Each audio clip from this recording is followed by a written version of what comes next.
en sintonía de Agrotendencia. Este es su programa Desde la Raíz. Sean todos bienvenidos. Vamos a hablar de la importancia de la productividad y de la planificación en los distintos rubros agrícolas en Venezuela. Para eso me acompañan en esta jornada José Linares, él es presidente de la Asociación Venezolana de Agrotecnología, y Manuel Serpa, ingeniero agrónomo, magíster en Administración, mención Gerencia de Finanzas y miembro de la Sociedad Venezolana de Ingenieros Agrónomos y Afines. Gracias por acompañarnos desde la raíz en esta oportunidad. A ti, por favor, por la invitación. Muchísimas gracias y saludos a la audiencia. Un gusto, un gusto. Vamos a iniciar esta conversación refiriéndonos a este periodo de lluvias que es propicio además para la siembra de diferentes cultivos en Venezuela. ¿Cuál es el análisis que hacen en este 2024, relacionándonos también a lo que pasó en 2023 en relación a superficie sembrada, por ejemplo, y también al tema climático que mucho afectó en 2023 los rendimientos y los promedios de producción? Bueno, ahí hay una respuesta típica del agrónomo también, que es el depende, ¿no? Porque justamente a dónde va destinada la producción agrícola en base a qué hacemos el análisis. En principio, la información que tenemos de la sociedad y los datos que tenemos de la sociedad es que se sembraron en Venezuela cerca de 340.000 hectáreas de maíz, esto específicamente maíz, con promedios nacionales de rendimiento de 3.900 kilos por hectárea aproximadamente. Esto cubriría, siendo optimista, probablemente un 52-54% de la demanda nacional. Bien, ahora entendiendo esa relación que hace Manuel en cuanto a la superficie y a los rendimientos, ¿cuál es el análisis que ustedes hacen en materia de agrotecnología en este momento y también de planificación? Porque justamente para poder sembrar hay que planificarse un año antes. Los productores agropecuarios eso es lo que hacen, y sobre todo en Venezuela, cuando las condiciones a nivel de crédito, a nivel de clima, suelen variar muchísimo. Bueno, cada año que pasa, obviamente se ratifica la importancia de incluir en el paquete tecnológico tradicional que tienen nuestros agricultores el elemento de agrotecnología y de inversión en tecnología. Es una de las grandes causas que tiene la VAT, es decir, meterle en la conciencia a nuestros productores que si incluyen estos elementos tecnológicos, ellos van a poder controlar unas variables que normalmente no las controlan. En 2023 vimos casos súper críticos, tengo allegados, yo soy portugueseño, de gente que perdió muchísimo dinero por no hacer análisis climáticos en el momento que debían hacerlo, por sembrar en la época incorrecta. Todo esto es lo que hace que el elemento tecnológico, digamos, se pague por sí solo. Esas pequeñas inversiones van a hacer que te vaya mejor. Obviamente, nuestro papá Dios es el que decide cuándo van a suceder las cosas. Y en el caso de 2024 nos está beneficiando con una mejor temporada climática, y nosotros seguimos invitando continuamente a nuestros productores a invertir en plataformas de monitoreo satelital. Muchísimas son gratuitas, ¿okay?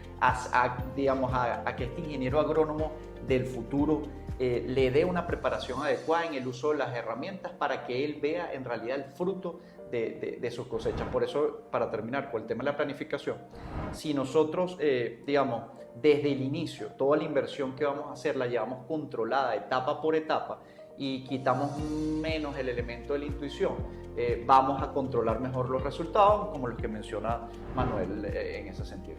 Ahora bien, hablar de planificación y hablar de inversión al mismo tiempo, entendiendo el panorama a nivel financiero de los productores venezolanos, resulta un poco paradójico. El día de hoy, a los productores agropecuarios les resulta rentable invertir en planificación y en tecnología, considerando además que no hay financiamiento desde los bancos, y por otro lado considerando todo el escenario en las fincas, en las unidades de producción, todo lo que hay que atender. Permíteme completar. Fíjate cómo es la analogía de esto. Cuando hablamos de inversión, estamos hablando de un paquete, digamos, tecnológico que te da X cantidad de dólares por hectárea. Lo que estamos hablando aquí es cómo esos insumos yo puedo disminuirlos. Para que con la disminución de estos costos, que pueden ir en torno al 30, 40 o más, yo pueda pagar cualquier cosa extra que tenga que invertir. Entonces, en realidad, es una inversión que te va a ayudar específicamente a tu disminuir los costos y, por tanto, elevar tu rentabilidad. Entonces, no está variando absolutamente nada en lo que habitualmente inviertes, sino que te estás acompañando de algo que, con los números, al final de ese ciclo vas a ver cómo disminuyen esos costos porque vas a aplicar exactamente donde debes aplicar y en el momento que debes aplicar estos agroinsumos. Y eso va a hacer que absolutamente se pague cualquier inversión que estás haciendo. Es decir, en lugar de comprar lo que siempre has comprado, vas a comprar menos porque el elemento tecnológico te va a ayudar a optimizar. A determinar. Exactamente, a optimizar tus recursos. Eso en esencia. Bueno, no solo eso, sino en tema de lo que es construir un dato y darle valor agregado a ese dato, que no es otra cosa que la inteligencia artificial. Es decir, hablamos mucho de inteligencia artificial, pero ¿qué pasa si ni siquiera hemos pasado el campo del papel? Así ¿no? es, total. O sea, hay que pasar no solo el campo del papel el análisis del dato. Del análisis del dato va a darle valor agregado y construir para realmente ver y darle números, cuantificar realmente si es o no, o cuán es viable, ¿no? O cuán es rentable, porque que es rentable, es rentable. Además, en todos esos insumos que comenta José Augusto, son insumos que pueden variar en horas, ¿no? Entendiendo que justamente lo que afecta a este negocio son variables climáticas y esto es totalmente dinámico. Entonces, esa planificación estratégica tan importante que justamente es lo que quiere adelantar la Sociedad Venezolana de Ingenieros Agrónomos con datos que dan, por ejemplo, en precipitación desde el año 98, es entender las tendencias a nivel nacional y en virtud de eso justamente planificarse. Si no hay datos, imposible hacer planificación. Y si no hay planificación, difícilmente logras un éxito. Y hoy la planificación es inevitablemente con paquetes tecnológicos. Así, inevitablemente. improvisar menos. Nosotros tenemos casos y que trabajamos muy de la mano en la Sociedad de Agrónomos de productores que al final de un ciclo le preguntas cuánto ganaron y te salen diciendo, que los amamos hasta porque todos son únicos, te salen diciendo, bueno, según lo que me quedó en la cuenta, me quedaron 70, 80 mil dólares, ¿ok? Sin tener la claridad específica de cuánto fuera aumentado su rentabilidad si él fuera llevado los costos del inicio. Eso lo tenemos a lo largo y ancho. Entonces, lo que debemos hacer un mensaje es, no improvises, controla mejor las ecuaciones y, por supuesto, esperemos que siempre seamos beneficiados por esta gran naturaleza. Lo vemos a nivel nacional, justamente como empezamos esta conversación, con las cifras, ¿no? ¿Cuánto se siembra en Venezuela? Esa es la pregunta de las 50.000 lochas. ¿Cómo quizás asociaciones saben ese número? Bueno, porque simplemente consultan a sus productores, a sus asociados. Pero es un número técnicamente y científicamente bien elaborado. Evidentemente son respetables las cifras, pero creo, y es nuevamente donde apunta la sociedad, a que con tecnología tener cifras claras y un poco más precisas en virtud de lo que nos dan herramientas como conjunto de datos satelitales que los tenemos disponibles, como dice José Gregorio, muchas veces gratis. Vamos a hacer pausa a esta hora en Desde la Raíz. Al regreso hablamos de los niveles porcentuales en los que los productores se están adaptando a esta realidad, en cuanto a la planificación, en cuanto a la utilización de tecnología. ¿Cuántos productores venezolanos están inmersos en este escenario, en este tipo de metodología? Vamos a revisar eso después de esta pausa Desde la Raíz. Ustedes no se aparten, ya regresamos con más. Continuamos con más de nuestro programa Desde la Raíz. Hoy hablando de la importancia de la planificación del uso de nuevas tecnologías en la producción agrícola en Venezuela. Converso a esta hora con José Linares y con Manuel Serpa, ambos dedicados al análisis, al estudio de estos temas. Y antes de irnos a la pausa les dejaba la interrogante sobre la mesa y es justamente en qué porcentaje los productores agropecuarios están enfocándose hacia estas líneas. José creo que tiene más conocimiento del caso en ese sentido. Fíjate algo, Manuel decía hace un momento algo, y es el tema de cómo cada gremio, cada asociación quiere llevar los datos de una forma porque no hay un estándar común. ¿Qué es lo que estamos promoviendo desde la Asociación Nacional de Agrotecnología? Estamos promoviendo fundar el primer Observatorio Nacional de Agrotecnología. Un observatorio que busca conectar a los actores. Estuvo recientemente nuestro amigo Celso Fantinel, presidente de FEDEAGRO, con quien trabajamos muy de la mano, pero también trabajamos con instituciones como la ONUDI, la Organización de las Naciones Unidas para el Desarrollo Industrial, y muchísimos otros gremios del sector, y vamos a fundar este observatorio antes que finalice el año. Hoy las cifras que te puedo dar son en torno a, digamos, muestras de datos que compartimos los que creemos en compartir datos. Hago un llamado específico siempre a que mientras seamos más públicos con cierta información vamos a mejorar todo el sector. Desde la sociedad sé que también comparten esto. Nosotros tenemos hoy indicadores que dicen que solo entre el 5 y el 7% de los productores invierte en temas agrotecnológicos con la conciencia de estar invirtiendo en ello. Es una adopción bastante baja, es el gran reto que nosotros tenemos. Hay sus picos, hay estados que son más tecnificados que otros, pero nosotros tenemos un arraigo como venezolanos y es que somos muy early adopters con el tema de la tecnología. Es decir, fuimos en su momento el consumidor per cápita de BlackBerry más grande del mundo y consumimos mucha tecnología.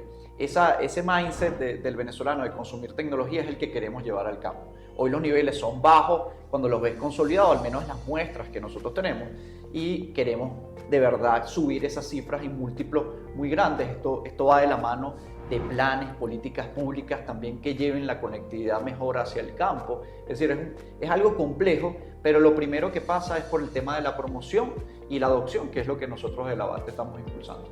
La clave probablemente también esté en entender de que esto es un hecho multidisciplinario y quizás el agro funciona como una isla, ¿no? No se entiende toda la cadena agroalimentaria, que es tan importante. Recuerdo a Juvenal Arbeláez hablando de que el sector, o la cadena agroalimentaria englobaba más o menos el 60% de los empleos en Venezuela. Imagínense lo extenso que puede ser la cadena agroalimentaria y lo multidisciplinario. O sea, ¿qué pasa si se rompe ese hecho multidisciplinario y esa isla de la producción primaria, agroindustria? Para mí es el elemento que faltaría en esa información pública para que se entendiese que lo que pasa en la producción primaria simplemente afecta al consumidor final.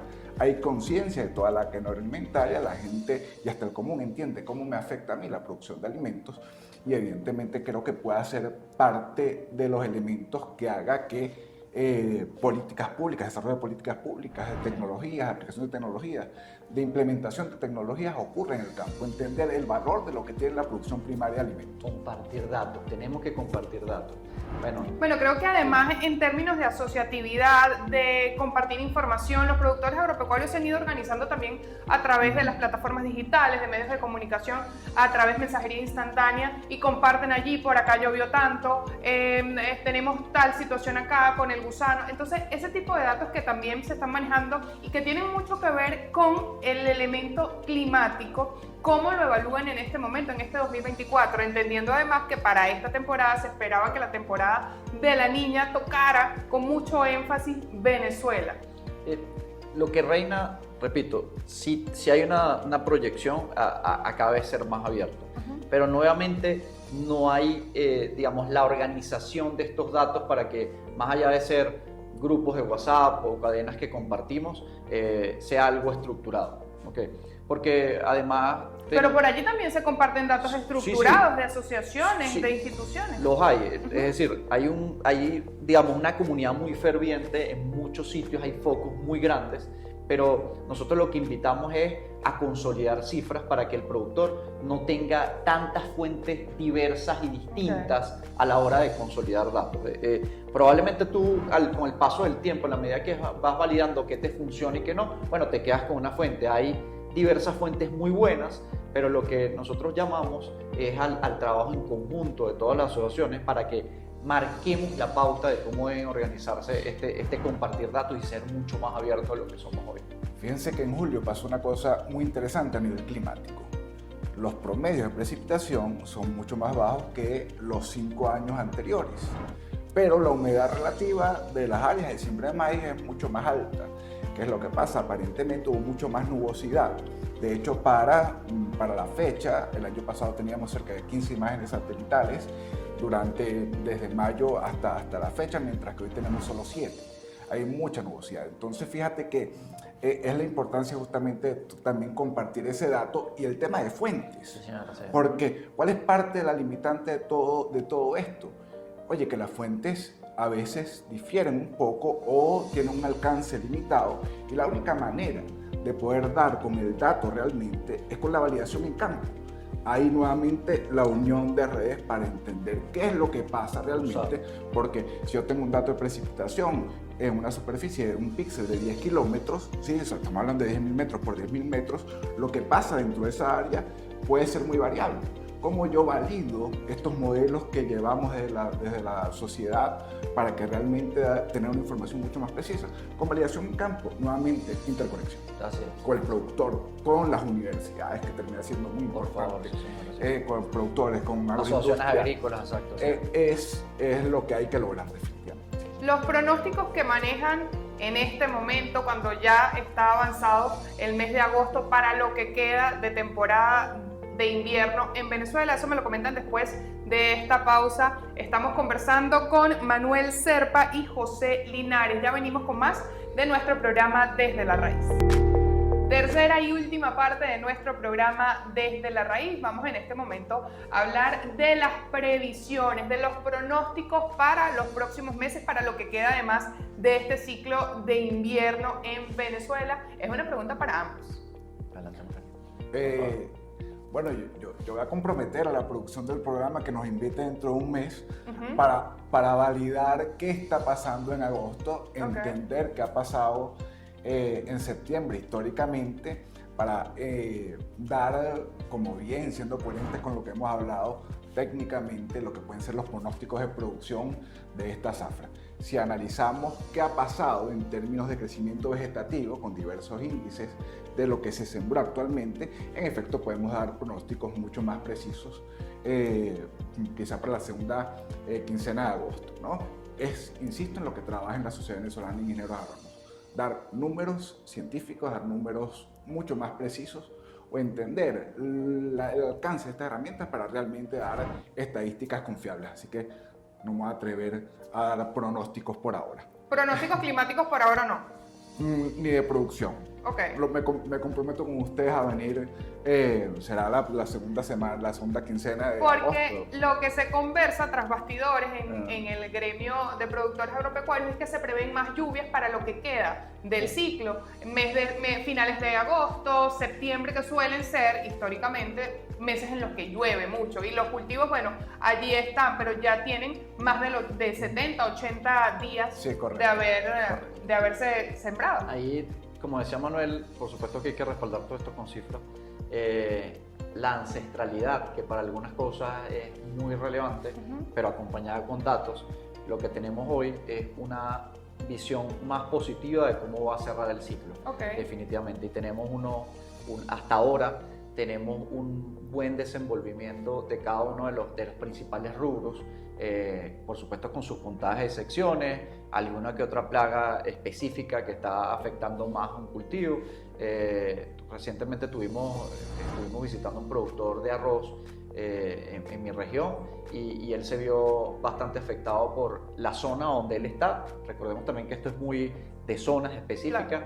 No recibió la cantidad de agua correcta, y su producción y el rendimiento que esperaba disminuyó hasta en un 60%. Prácticamente no va a tener ningún tipo de ganancias y le va a quedar debiendo a algunos proveedores. Ese tipo de cosas puntuales lo vemos a lo largo y ancho del país, pero en líneas generales vamos a tener un mejor ciclo que el del 2023, sin duda. Eso sí, podemos asegurar que... Calificando, no cuantificando, sí, se puede ser optimista. Sí, exactamente. Sí. Bien, ahora hablemos de los niveles de financiamiento en los cultivos venezolanos y también de los niveles de rentabilidad. Todo lo que juega, todos los elementos que juegan en estos dos elementos tan importantes. Está mejorando mucho el entendimiento de instituciones como Volpriaven, la Bolsa Agrícola de Venezuela, con quien también trabajamos de la mano, en, bajar a unos niveles más sencillos el uso de instrumentos, y ellos están lanzando nuevos productos. Nuevamente pasa por un tema de conocimiento de los productos financieros en este caso, que son un poquito sofisticados algunas veces, y el productor del más de a pie no los entiende. Nosotros desde nuestra plataforma GRU, que es una plataforma que yo fundé el año pasado, estamos conectando todos estos instrumentos de una manera más sencilla, y estoy seguro que van a salir muchas startups y muchas empresas de base tecnológica en torno a hacer esto mucho más sencillo para el productor. Lo que te puedo decir es que hay más productos financieros. Evidentemente, el problema de fondo es que tenemos una economía demasiado pequeña, y sigue financiando, son los grandes players, que son las asociaciones y todo esto, que financian con su músculo y la banca lo financia a ellos, pero el financiamiento por el pequeño productor es prácticamente, o sea, no existe. Hay un tema de financiamiento internamente, por ejemplo, en la región donde están las hortalizas.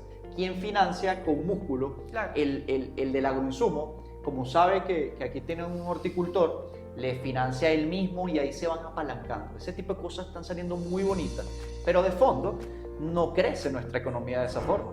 Las economías como la nuestra, el caso agrícola, crece con el financiamiento intensivo, no hay otra manera, porque si tú quieres tener más hectáreas tienes que traer muchos más insumos y hoy eso está muy en pequeña escala. Es la información que nosotros tenemos de Navarra. Hay un cliché una frase cliché que dice que no hay nada más cobarde que un dólar, ¿no?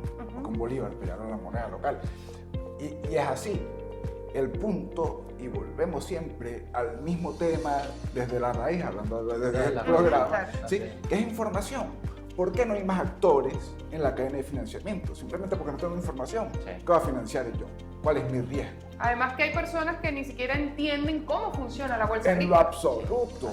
O la agroindustria, por ejemplo, que sí se ha atrevido a financiar productoras o bien cadenas de agroinsumos también. Pero ¿por qué quizás no hay más actores? Porque no entiendo el riesgo.